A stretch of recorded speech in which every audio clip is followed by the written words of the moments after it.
Hello everyone, welcome और welcome back to my channel जो भी है।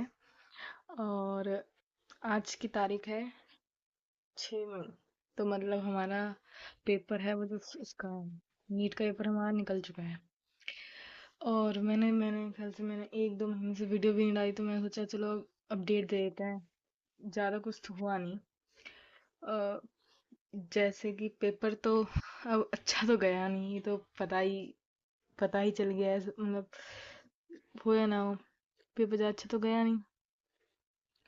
अ, मैं अपना एक्सपीरियंस शेयर करती हूँ। जैसे कि मैंने तो जनवरी से स्टार्ट की थी, मतलब प्रिपरेशन, पर उससे पहले मैंने थोड़ा बहुत ही पढ़ा था। मैं जनवरी से स्टार्ट की थी। तो उसके बाद जितना भी पढ़ा अच्छे से और जितनी भी मेहनत करी, मेरे ख्याल से उस 4 महीने के हिसाब से जो मैंने पेपर किया वो ठीक था। क्योंकि पेपर टफ आया था, सही बात है, पेपर टफ आया था। तो मुझे लगता है कि पेपर से वही दे सकता था अच्छे से जिसने पूरे साल पढ़ा था। पूरे साल एक एक दिन में 12-12 घंटे, मुझे लगा सिर्फ वही बच्चा जिसने ऐसा करा। एक मतलब ड्रॉप ईयर वाले ने 1 साल पूरे, फ्रेशर वाले ने 2 साल, उसी ने पेपर ढंग से दिया होगा। और जिन्होंने हम जैसे 4-5-6 महीने में पढ़ के, मेरे ख्याल से उनका इतना अच्छा नहीं गया होगा। क्योंकि एमआर सर कह रहे थे कि जिन्होंने यकीन प्लस किया वो भी, यकीन प्लस करने का फायदा तो यकीन प्लस तो उसी ने किया होगा जिसने पूरे साल लिया होगा। और क्योंकि यकीन प्लस का लेक्चर और यकीन का लेक्चर में मैनेज करना बहुत मुश्किल है ऐसे। तो और क्या, मतलब तो पेपर ज़्यादा अच्छा नहीं गया। तो जो भी मुझे सुन रहा है, अ, पहली बात तो जिसका सिलेक्शन हो जाएगा, बहुत बहुत कॉन्ग्रेचुलेशन। बहुत, अगर तुमने इसे पार कर लिया तो जाने क्या ही, बहुत ही बढ़िया तुम तो, है ना। और जिन्होंने नहीं किया, अ, वो तो दुखी हैं ही। मतलब दुखी क्यों नहीं होंगे, क्योंकि सबके अंदर ये था कि सब यही सोचते हैं कि हमारा नीट में हो जाएगा। तो हम अपनी सबने लाइफ प्लान कर रखी होती है आगे की, कि हमारा नीट हो जाएगा, हम कॉलेज में पहुंच जाएंगे, हम ऐसा करेंगे वैसा करेंगे, फिर हम ऐसा करेंगे ऐसा करेंगे ऐसा करेंगे। फिर पर हमने ये नहीं सोचा होता है कि अगर नहीं निकला तो हम क्या करेंगे। मतलब ऐसा लोग ये सोच लेते हैं कि हाँ नहीं निकला तो हम एग्जाम वगैरह दे देंगे, पर वो लाइफ में सोचते हैं। जैसे कि मैंने सोचा था नीट के बाद कि मान लो जैसे कि बहुत अच्छा कॉलेज मिल गया, कोई गवर्नमेंट कॉलेज मिल गया, फिर उसके बाद अच्छे से पढ़ाई करेंगे, नए नए नए लोगों से मिलेंगे, और कुछ ना कुछ मतलब करेंगे आगे। हम फिर भी ये भी सोचा था कि पीजी नहीं करेंगे, हम यूएसए में जाएंगे, यूएसएमडी करेंगे, फलाना ढिमकाना, ऐसे करके सोचा था। और पर ये भी सोचा था कि नहीं हुआ तो कोई बात नहीं, सेकंड ऑप्शन में सीयूईटी और बाकी एग्जाम रखे हैं, रख लेंगे। पर हमने उस एग्जाम सोचे थे, लाइफ तो सोची नहीं थी कि अगर नहीं हुआ तो हमारी लाइफ तो बिल्कुल ही चेंज रहेगी। जो हमने रोड मैप बनाया था अपना, कि हाँ हमें ये करना है, फिर हमें ये एमबीबीएस करनी है, फिर हमें पीजी या यूएसएमडी बाहर जाना है, हमें अब्रॉड जाना है, हमें वहां से बहुत कुछ करना है, ऐसे करके बहुत सारे लोगों का हुआ होगा। वो तो सब टूट गया और कुछ बचा नहीं अब तो। क्योंकि पेपर चाहे टफ आया, हाँ तो कट ऑफ तो गिरेगी, पर कट ऑफ गिरेगी तो उतने तो मार्क्स आने चाहिए ना, उतने भी नहीं आ रहे। पहले मतलब टेस्ट में देखे जाएं, मेरे इस 4 महीने के उसमें टेस्ट में तब भी मेरे 1-2 टेस्ट में 600 टच कर गए थे, है ना। थोड़ा मुश्किल, और वो टेस्ट का लेवल नीट से वो लोग कह रहे थे थोड़ा मुश्किल ऊपर ही रख रहे हैं हम, कि तुम्हारे नीट में आ ही जाएंगे। तो मुझे लगा था चलो 610 या 620 तो मेरे आ जाएंगे, या 600 तो आ ही जाएंगे मेरे, है ना। और इस वक्त मेरे ख्याल से थोड़ी कट ऑफ नीचे जाएगी क्योंकि टाइम वाइम सब कम था, तो मुझे लगा ठीक है, कोई तो गवर्नमेंट कॉलेज तो मिल ही जाएगा आई थिंक, कहीं ना कहीं तो। पर अब तो भाई पेपर ही छूट गया ऐसे तो। मतलब फिजिक्स पे आते, मतलब फिजिक्स पे देखा भाई सॉल्व कर रहे हैं, नहीं हो रहा, सॉल्व कर रहे हैं, नहीं हो रहा। और फिर एक क्वेश्चन में तो बड़ा बड़ा टाइम लग रहा है। बायो में तो मुझे पहले 45 मिनट लगते थे, है ना, बायो में तो मुझे 1 घंटा पूरा ही पूरा लगा। और हाँ ना, ये कि तो अब तो उतने मार्क्स ही नहीं बने जितने कट ऑफ जाना है, कि लोग कह रहे हैं कि कट ऑफ से 600 जाएगा, चिंता मत करो, कट ऑफ से 580 550 जाएगा। उतना ही नहीं बनना क्योंकि पेपर ही छूट गया, तो जाएगा कैसे वहां तक। और पिछली बार जितने नंबर आए थे उससे भी गंदे आएंगे इस बार तो अब घर में क्या बोलेंगे कि हमने एक साल मेहनत करी, हमारे और नंबर कम आए। और अगर हम उनको बोलेंगे भी कि पेपर टफ आया था, तो घर वाले तो यही सोचते हैं कि हम ऐसे ही बोल रहे हैं, क्योंकि उन्हें लगता है कि किसी का तो अच्छे नंबर आए ना, तो तुम्हारे भी तो आने चाहिए थे। वैसे वो गलत नहीं होते, हमारे भी आने चाहिए थे कि जिसके आए हैं उसमें से हम भी तो एक हो सकते थे। पर जो भी हो आगे का। तो मैं ये कह रही थी, तो मैं इस वीडियो को मैं बता देती हूँ, मैं सिर्फ बोलने वाली हूँ, कुछ और नहीं। तो जिसको देखना वो देखना, जिसको नहीं देखना मत देखना। और बेकार के कमेंट कोई मत करना, कोई करना भी है तो। जिसे वैसे मेरे पास ज़्यादा लोग नहीं है, फिर भी बता, फिर भी। तो मैं सोच रही हूँ करूँ क्या, मतलब कोई बोल रहा है कि जितनी मेहनत जितने कर ली कोई बात नहीं, अब थोड़ा आराम कर लो 1-2 दिन, 4-5 दिन, उसके बाद पढ़ने बैठना। पर तो उसके बाद कुछ और सोचना जो भी करना है। पर कैसे कर सकते हैं, हमारे फॉर्म की डेट तो लास्ट है। एक एम्स का फॉर्म है, कोई एम्स पार फॉर्म है, उसकी लास्ट डेट 7 तारीख को, मतलब कल ही है, बेसिक वाले की। और एक नेस्ट का फॉर्म है, उसकी भी 9 तारीख को डेट है। और एक एनएफएससी का फॉर्म है, शायद उसकी 15 तारीख हो गई है, उसका भी डेट है। सीयूईटी की डेट आने वाली है, मतलब पेपर की। वो तो 8 से था, पर वो तो पोस्टपोन थोड़ा सा हो गया, तो 15 या 13 हो जाएगा। पर उसके लिए तो पढ़ना पड़ेगा ना, हमने जनरल और इंग्लिश तो पढ़ी नहीं है, तो अब पढ़ना तो पड़ेगा ही। और अभी दूसरा एग्जाम आईआईटी का, आइजर वाले का, उसका एग्जाम अभी 25 को है। अब तो भाई समझ में ये नहीं आ रहा, नीट का एग्जाम तो भाई, नीट से एग्जाम से टफ होता है आईआईटी, जेई मेन के लेवल का होता है थोड़ा सा। अगर नीट नहीं हो रहा तो वो कैसे होगा। अब ये समझ में नहीं आ रहा कि 15 दिन में, 20 दिन ही बचे हैं उसको, तो मैं सुना 25 को है ना, मतलब 18-19 दिन ही बचे हैं। तो वो कैसे होगा कि यही नहीं हो रहा, तो उसमें तो मैथ्स भी है। मतलब मैथ्स थोड़ी बहुत पढ़ी थी मैंने, तो ऐसी बात नहीं है। तो मैंने बहुत अच्छे से सुना पढ़ी थी मैथ्स, कुछ चाहिए तो उसमें भी चाहिए होगा। फिर नेस्ट का देखें, नेस्ट है वो बहुत, उसकी फीस तो बहुत ही कम है। चलो उसका पेपर में टाइम है, चलो उसमें वो तो जून में है पेपर, उसमें टाइम है, वो बहुत अच्छा है, चलो ठीक है। पर वो तो जेई एडवांस के लेवल के पे है। अब 2 महीने में हम लोग पूरी मेहनत करेंगे कि उसमें नंबर आ जाए, उसमें नंबर आ जाए। पर फिर भी एक होता है ना कि अब क्या कैसे कर सकते हैं, है ना। और एम्स का फॉर्म भरेंगे, तो एम्स में सिर्फ नर्सिंग है और पैरामेडिकल है। और उसमें बिल्कुल भी कहते हैं ना, मन नहीं है कि फोकस, जो भी बोलूँ, मन नहीं है कि उसमें हम करना ही करना है। हमें पैरामेडिकल में चल लेंगे, कुछ भी कर लेंगे। उसकी फीस बहुत कम है, लेकिन उसमें जाने का बिल्कुल भी मन नहीं है, तो क्या करें फिर। किसी अब सजेशन हमने बताना कि मैं एम्स पार का या एनएफएससी का फॉर्म, और इनकी ठीक है, पर सीट भी तो कम है, फिर सीट भी कम है उनमें। और सीयूईटी की बात करें, सीयूईटी में हमें सिर्फ डीयू में एडमिशन मिलेगा। फिर क्या फ़ायदा हमारा ड्रॉप लेने का, हमें बीएससी वगैरह ही करनी थी तो। मतलब इतनी सारी चीज़ों से ना वो हो रखा है, क्या कहते हैं कि कैसे होगा क्या होगा। अब तो कोई रास्ता दिख नहीं रहा कि हम अगर पहुंच भी गए तो क्या होगा। और अगर मैं रिसर्च कर रही हूँ कि अगर चलो भाई आइसर में हो गया, तो क्या करियर है, रिसर्च का करियर है उसमें, है ना। तो कोई कह रहा है कि तुम बस पूरी अपनी ज़िंदगी रिसर्च में लगा दोगे, कोई वो नहीं है कि ये नहीं है वगैरह वगैरह धमकाना। पर कोई कह रहा है नहीं, अगर तुम जिसमें, भाई सही बात है, जिसमें मेहनत करोगे उसमें हो जाएगा। जो होता है ना, हर कोई आईआईटी वाला या फिर डॉक्टर वाले उसको अच्छी नौकरी मिले, तो ये बात हो रही है। तो और मुझे लग रहा है ना पेपर ना टफ, जैसे हर कोई कह रहा है यूट्यूब पे कि पेपर बहुत टफ था, पेपर बहुत टफ था, पेपर बहुत टफ था, पेपर बहुत टफ था। मेरे ख्याल से पेपर ना जैसा नीट का होना चाहिए ना, वैसा था। जैसे पिछली बार बहुत इजी, पिछली बार इजी था पेपर, है ना, तो कट ऑफ हाई गई थी, तो पेपर अच्छा था इस बार का। तो पेपर उस बच्चे के लिए था जिसने पूरे 1 या 2 साल डट के मेहनत करी है। उस बच्चे के लिए नहीं था पेपर जिसने सिर्फ 6 महीने, 4 महीने, 3 महीने में करा था। उन्होंने ये काम बंद करवा दिया, उन्होंने बोला कि तुम 3-4 महीने का नीट नहीं कर सकते हो, तुम्हें करना होगा 2 या 1 साल पूरे देने पड़ेंगे, वरना मत करो। उनका कहने का एक तरह से मेरे ख्याल से मतलब पूरा ये था। बायोलॉजी में भाई ऐसा तो है नहीं, हमें नहीं पता था कि फर्स्ट पेज से और समरी से आंसर, क्वेश्चन आंसर नहीं आते हैं। उन्होंने बहुत समय से दिए नहीं तो हम भूल गए। पर आते तो उससे थे ही पहले भी ना, मतलब अभी कोरोना से नहीं आ रहे, तो उससे पहले आते थे उससे भी। तो मुझे नहीं लगता उसमें एनटी वालों की ज़्यादा गलती है। फिजिक्स का पेपर उन्होंने बहुत लेंदी बना, बहुत बड़ा बना दिया, वो उनकी गलती, उनकी गलती है कि अगर वो तीनों सब्जेक्ट को उन्हें लेंदी नहीं बनाना चाहिए था। उन्हें दो, मतलब केमिस्ट्री तो फिर भी ठीक थी, मतलब बहुत अच्छी भी नहीं थी क्योंकि मेरी ऑर्गेनिक अच्छी नहीं है। पर मैं वैसे बता रही हूँ कि जैसे सब लोग बोल रहे हैं कि ऑर्गेनिक तो मतलब फिर केमिस्ट्री तो ठीक थी, लेकिन बायो उन्होंने लेंदी करी थी बायो तो, है ना। तो उनको फिजिक्स इतनी टफ नहीं करनी चाहिए थी, कि उनको पता है हमारे टाइम की कमी है, होती है, उन्हें पता है ये बात।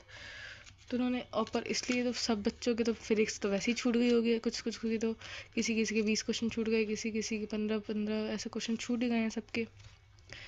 तो मुझे लग रहा है कि हमें ना आंटी वालों को या दोष नहीं देना चाहिए, क्योंकि या हमें अपनी गलती वो माननी चाहिए कि अगर हम शुरू से पढ़ते अच्छे से, जैसे कहते हैं ना, बिल्कुल ही अच्छे से, कि मई अभी ख़त्म, पेपर ख़त्म हो गया, 6 मई से पढ़ना स्टार्ट किया, अगले साल तक के 6 महीने हमने रोज़ 10-10 12-12 घंटे पढ़े। अगर ऐसा जिसने ऐसा किया था उसके लिए उसका पेपर बहुत ही अच्छा गया होगा, मैं अच्छे से कह सकती हूँ, है ना। तो गलती तो हमारी भी है ना, क्योंकि हमने तो पूरे साल पढ़ा नहीं, हम तो सोचते हैं कि हम 4 महीने पढ़ेंगे हमारा हो जाएगा, हम 4 महीने पढ़ेंगे हमारा हो जाएगा। तो उन्होंने दिखा दिया कि तुम 4 महीने पढ़ोगे तो नहीं होगा तुम्हारा, तुम्हें पूरे साल, पूरे 2 साल, 1-2 साल पढ़ने पड़ेंगे। उन्होंने दिखा दिया ये बात उन्होंने हमें। तो अब इसमें हम उनसे कह रहे हैं कि ऐसे तुमने क्यों किया। इसी बात उन्होंने एकदम से बढ़ा दिया, वो अच्छी बात नहीं है, पर नीट का पेपर है, डॉक्टर बनने जा रहे हैं, तो टफ तो पेपर होगा ही ना। बस हमने एक्सपेक्टेशन करी थी कि पीवाईक्यू से आ जाएगा, पीवाईक्यू करे थे सारे, पीवाईक्यू से आ जाएगा, पीवाईक्यू कर लेते हैं, एनसीईआरटी पढ़ लेते हैं, हो गया हम सॉर्ट। फिर फिजिक्स के फॉर्मूले रिवाइज याद कर लेते हैं, सारे क्वेश्चन तो फॉर्मूले से आते हैं, हो गया सॉल्व। हमने तो यही सोचा था, पर ऐसा हुआ नहीं, घुमा के दिया उन्होंने क्वेश्चन। तो मुझे लगता है कि गलती तो हमारी है ही, क्योंकि हमने शुरू से सीरियस नहीं लिया, चाहे कुछ भी हो, चाहे शुरू सीरियस नहीं लिया, हमारी गलती है। पर अब क्या करना है वो समझ नहीं आ रहा, क्योंकि अब तो सीयूटी के लिए जनरल पढ़ें, इंग्लिश पढ़ें, कि मैं अपने आईआईटी के लिए और अच्छे से पढूं, क्योंकि उसमें डेप्थ में आते हैं बहुत ज़्यादा क्वेश्चन, है ना। ये समझ नहीं आ रही चीज़ मुझे। और जो जैसे मैं अगर कोई बच्चे से सोचते हैं कि हम पेरेंट्स को कैसे मुंह दिखाएंगे, सबसे बड़ी बात तो वो ये है कि पेपर में मैं बैठे बैठे पेपर होने के थोड़ा सा हमें टाइम दिया था ना, कि ना वो कलेक्ट वगैरह कर रहे थे पेपर, तो हम सोच रहे थे कि हम पेरेंट्स को कैसे बोलेंगे, किस मुंह से बोलेंगे कि हमारा इस बार भी नहीं हुआ, कि हाँ। तो पर मैंने तो मतलब किस तरह से बोल दिया, तो मेरे अम्मी आप तो कहे थे चल कोई बात नहीं, मतलब पेरेंट्स तो यही बोलेंगे ना, कोई बात नहीं, और क्या बोलेंगे पेरेंट्स, है ना।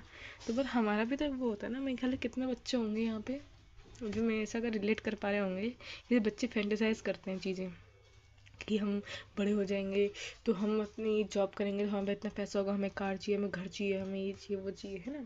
पर मेरे ख्याल से जो ड्रॉपर वगैरह बच्चे होते हैं ना, वो ज़्यादातर उनकी फैंटेसी बहुत छोटी होती है। जैसे कि मेरी फैंटेसी क्या थी कि अगर इस साल से कॉलेज नहीं मिल जाए, मुझे हॉस्टल में जीना है, मतलब हॉस्टल लाइफ को देखना है कि हॉस्टल लाइफ कैसी होती है, और देखना है कि भाई कि घर के बाहर निकलना है। कहने का मतलब ड्रॉपर लोग तो मेरे ख्याल से घर के अंदर कैदी हो जाते हैं, कुछ तो होता नहीं है उनका।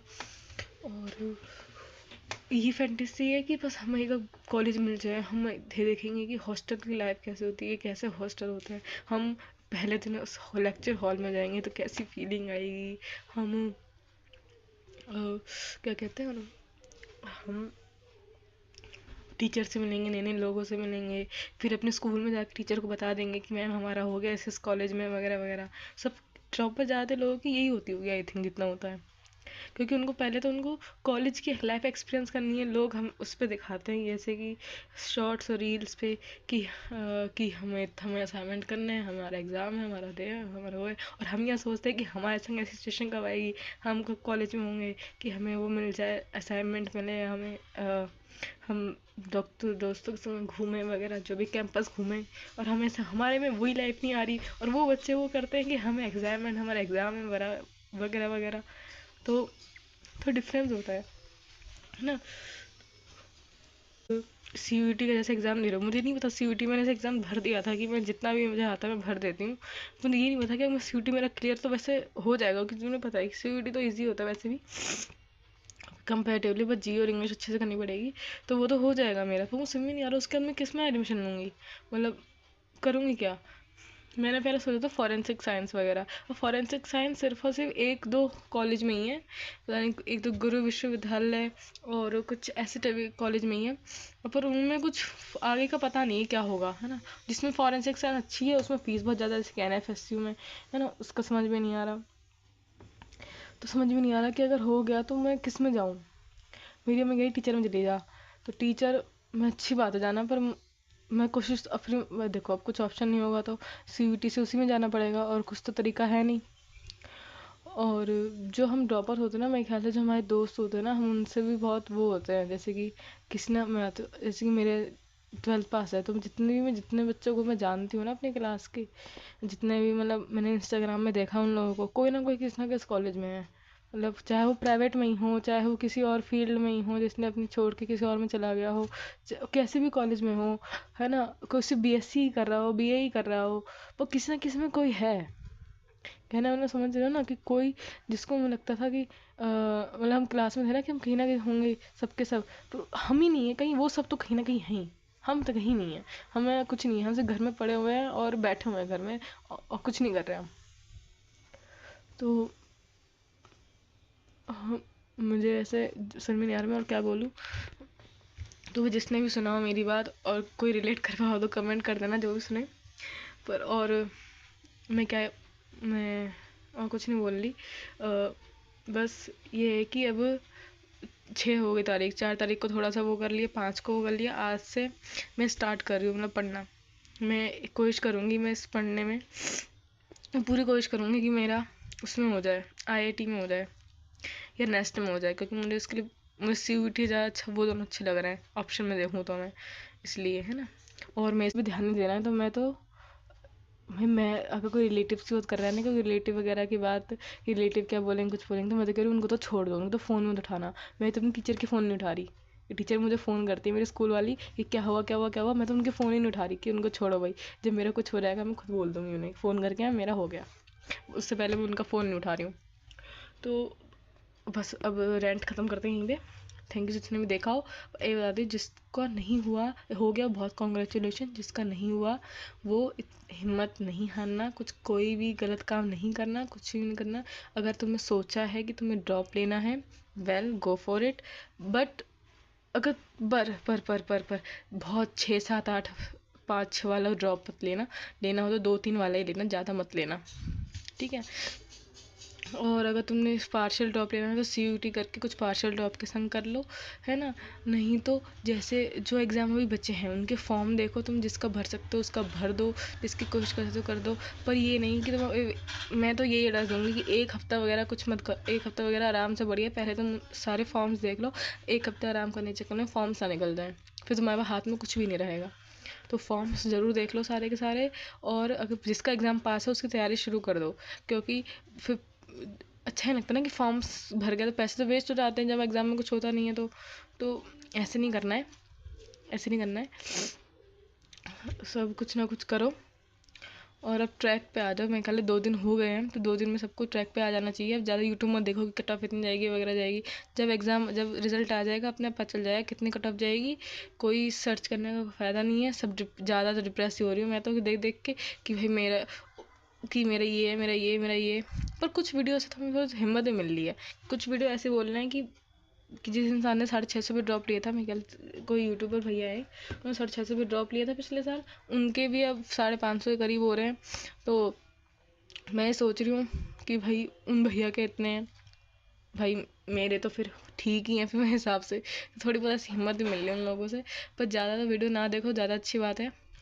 और अब पढ़ाई पे फोकस करो, जिस चीज़ की भी तुम्हें करनी है। एनएफएसयू करनी है, एनएफएसयू करो, जिसको मैं बता देती हूँ, एक एनएफएसयू है उसका फॉर्म है वो कर लो, एक एम्स पार का फॉर्म अभी बाकी है, मेरे ख्याल से कल ही उसकी लास्ट डेट है, वो कर लो। 7 तारीख की लास्ट डेट, 7 तारीख मुझे नहीं पता वीडियो कब अपलोड होगी। और मेरे ख्याल से एक नेस्ट है, नेस्ट की 9 तारीख है, उसका कर लो। एनएफएसयू की 15 है। और मेरे ख्याल से कुछ एमबीबीएस अब्रॉड करके भी कुछ है, जिसकी पास है अब्रॉड का है वो अब्रॉड कर लो। जो भी हो कुछ ना कुछ कर लो, कहने का मतलब। और सीयूटी तो चलो हो ही रखा है, उसकी बात नहीं है। और मुझे कोई एग्ज़ाम पता नहीं है, और सब सर्च कर लेना अच्छे से। और ये है कि अब डिसाइड हो के सिर्फ बैठ मत जाना, या फिर से पूरी लाइफ एंजॉय, अभी पूरी लाइफ एंजॉय करने का मौका नहीं है। लाइफ एंजॉय तब करना जब तुम्हें पता चल जाएगी तुम किसी ना किसी कॉलेज में इस साल पहुंच जाओगे, घर पे नहीं बैठोगे। तो इसलिए तुम्हें जो एंजॉय करना है, सिर्फ पहले फॉर्म देख लो, फॉर्म भरने के बाद एंजॉय कर लेना, बस फॉर्म भर लेना ज़रूर। तो यही मेरा नेक्स्ट प्लान है, मैं अभी यही करूँगी, पढ़ाई करूँगी, अपने जो आगे के मेरे जो मैंने फॉर्म भरा है उनकी तैयारी करूँगी, पूरी कोशिश करूँगी उसमें मेरा हो जाए, पूरी कोशिश करूँगी। अब तो भाई थोड़ा सेल्फ स्टीम जगाना पड़ेगा ना, कि नहीं हो जाएगा, कोई बात, चिंता नहीं करनी, चिंता नहीं करनी, चिंता नहीं करनी। बस वीडियो बहुत लंबी हो गई है, bye bye, take care and बस, okay, bye bye, thank you.